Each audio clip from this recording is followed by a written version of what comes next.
প্রিয় দর্শক, লাইভ সেশনে আপনাদেরকে আবারও স্বাগত জানাচ্ছি। মার্কিন নৌবাহিনী ইরানের জাহাজের উপর হামলা করেছে। ইরান এবার পাগল হয়ে আমেরিকানদের খুঁজছে। দ্বিতীয় গুরুত্বপূর্ণ খবর, মুজতফা কামিনিকে হত্যার চেষ্টা করছে মার্কিন প্রেসিডেন্ট স্বয়ং।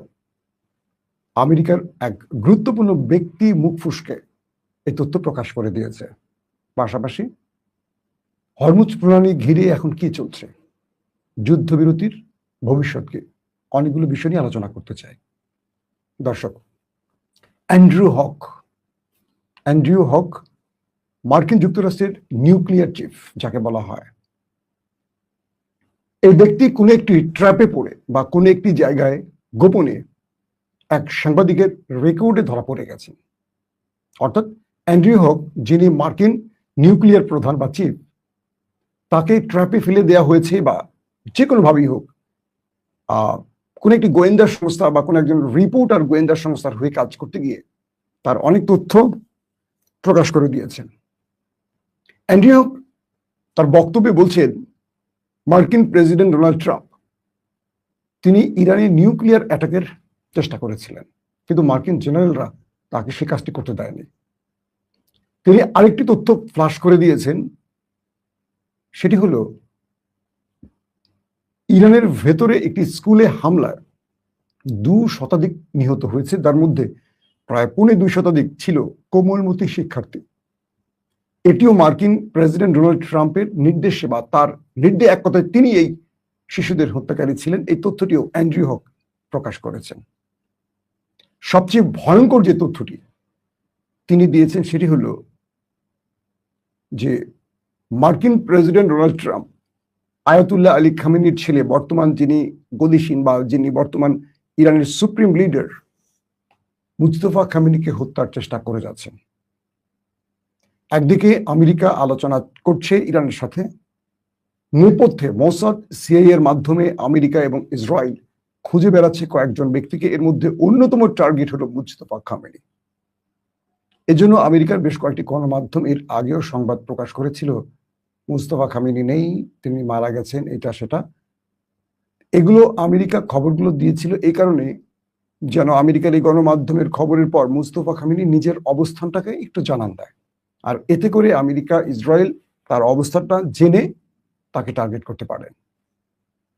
বলা হচ্ছে আমেরিকা আইআরজিসির কয়েকজন গুরুত্বপূর্ণ ব্যক্তির তালিকা করেছেন যারা এই যুদ্ধটি এখনো চালিয়ে রেখেছেন বা আমেরিকাকে বা ইসরায়েলকে টার্গেট করে যে হিটগুলো করছে তাদের নেতৃত্বে বেশ কয়েকজন ব্যক্তি আছেন যারাই মূলত এই সফল অপারেশনগুলো করছেন। তাদেরকে হত্যার জন্য পাগল হয়ে গেছে এই দেশ দুটো। তো মুজতফা খামেনিকে থ্যাংক ইউ। তো মুজতফা খামেনিকে হত্যার জন্য ট্রাম্প তার পুরো গোয়েন্দা বাহিনীকে মাঠে নামিয়েছে, তার অবস্থান নির্ণয়ের জন্য কাজ করছে, পাওয়া মাত্র তাকে হত্যা করা হবে। এই অ্যান্ড্রিউ হক তিনি এই কথাগুলো কোনো ভুল করে বলেছেন বিষয়টা এরকম নয়। তিনি মার্কিন কোনো একজন সাংবাদিকের ট্র্যাপে পড়েছেন বা সাংবাদিক তাকে ট্র্যাপে ফেলেছেন কোনো একটি কৌশলে, এবং হিডেন ক্যামে পুরো বক্তব্যগুলো রেকর্ড করেছেন। এখন প্রশ্ন করতে পারেন যে আমেরিকা কি এরকম একজন সাংবাদিকের কাছে ধরা পড়ে সব তথ্য ফাঁস করে দিতে পারে এরকম একটি দেশ? বিষয়টি এরকম নয়। আমেরিকার মধ্যে খোদ সেনাবাহিনী বিভক্ত হয়ে পড়েছে, রাজনৈতিক বলয় বিভক্ত হয়ে পড়েছে। ডোনাল্ড ট্রাম্পকে ডেমোক্রেটরা যেমন চায় না, রিপাবলিকান শিবিরের ভেতরে একটা বড় গোষ্ঠী তাকে চায় না, এমন তথ্য উঠে আসছে। তার বিরুদ্ধে ট্রাম্প যে অক্ষম, এই অক্ষমতার উপরেও ভোটাভুটির প্রশ্ন উঠে আসছে মার্কিন পার্লামেন্টে। বলা হচ্ছে, কিছু ধারণা করা হচ্ছে, সাসপেক্ট করা হচ্ছে এরকম যে আমেরিকার ভেতর থেকে ট্রাম্পকে বিপদে ফেলতে অনেকেই আমেরিকার বা ডোনাল্ড ট্রাম্পের অনুসারীদের তথ্য লিক করে ট্রাম্পকে বড় বেকায়দায় ফেলতে চাইছে। অর্থাৎ অ্যান্ড্রিউ হক, যিনি মার্কিন যুক্তরাষ্ট্রের নিউক্লিয়ার চিফ, তার এই বক্তব্যটিকে এমন ভাবে ফ্লাশ করা হয়েছে যাতে ট্রাম্প অনেক বড় চাপে পড়ে যান। যেমন আজকের এই বক্তব্যটি ফ্লাশ হয়েছে, সেখানে তিনি স্পষ্ট বলছেন যে মুজতফা খামেনিকে ট্রাম্প হত্যা করতে চান।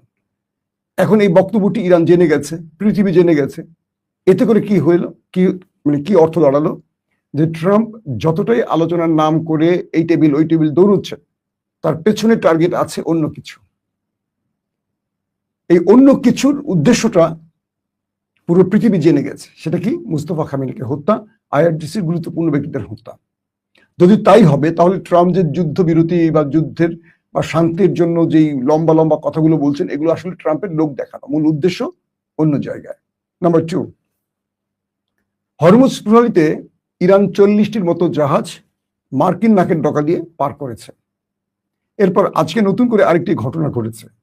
ইরানি জাহাজে আমেরিকা অ্যাটাক করেছে এবং সেই জাহাজ আবারও দখল করেছে আমেরিকা। ইরান এই ব্যাপারে ব্যাপক ক্ষেপে গেছে। শুধু ক্ষেপে যায়নি, ইরান স্পষ্ট করে বলেছে মার্কিন জাহাজ এবার আমাদের লক্ষ্যবস্তু হতে যাচ্ছে, যুদ্ধবিরতি শেষ। অর্থাৎ কালকে রাতে একপক্ষীয়ভাবে ডোনাল্ড ট্রাম্প যে যুদ্ধবিরতি ঘোষণা করেছে, তারপর নিজেই ইরানের জাহাজে আক্রমণ করে সে যুদ্ধবিরতি নিজেই লঙ্ঘন করেছে। এবার যে অর্থ দাঁড়াচ্ছে সেটি হলো, আমেরিকার যে কোনো জাহাজ হরমুজ প্রণালীতে পাওয়া মাত্র অ্যাটাক করবে ইরান, এই ঘোষণা এসছে। ইরানের সর্বোচ্চ পজিশন থেকে তার বাহিনীকে নির্দেশনা দেওয়া হয়েছে। ইরানের যে জাহাজ এর আগেও একটি আটক করা হয়েছে, সেটিকে এখনো ছাড়েনি। সেই নাবিকরা এখনো আটকা আছে তাদের কাছে। ইরান বারবার বলছে তাদের সেই নাবিকদের বা তাদের পরিবারদের, ক্রুদের জাহাজ সহ ফেরত দিতে। আমেরিকা ফেরত দেয়নি। তার মধ্যে নতুন করে আরেকটি জাহাজে আমেরিকা হামলা করে নিজের পায়ে নিজেই কুড়াল মেরেছে, কারণ এখন আর যুদ্ধবিরতির কোনো সুযোগ সম্ভাবনা থাকছে না। আমেরিকা মনে করেছে যে ইরানকে চাপে ফেলতে এই জাহাজগুলো আটক করলে ইরান আলোচনায় আসবে। ইরান তার সুপ্রিম লিডার আয়াতুল্লাহ আলী খামেনিকে তো সবচেয়ে বড় কোরবানি দিয়েছে, তারপরও আমেরিকার কাছে ছাড় নিজেকে মাথা নত করেনি, নতি স্বীকার করেনি। এখন ইরান প্রতিশোধের ঘোষণা দিয়েছে, বলছে হরমুজ প্রণালীতে মার্কিন কোনো ওয়ারশিপ, জাহাজ যা পাওয়া যাবে তাকে অ্যাটাক করা হবে। এবং ইরানি বাহিনী সেই শপথে মাঠে নেমেছে। যে কোনো সময় হরমুজে ইরান আমেরিকার বড় সংঘর্ষ আমরা দেখতে যাচ্ছি, কনফার্ম। তার মানে এই যুদ্ধটাকে আর কোনোভাবেই স্থিমিত করা যায়নি, থামানো যায়নি।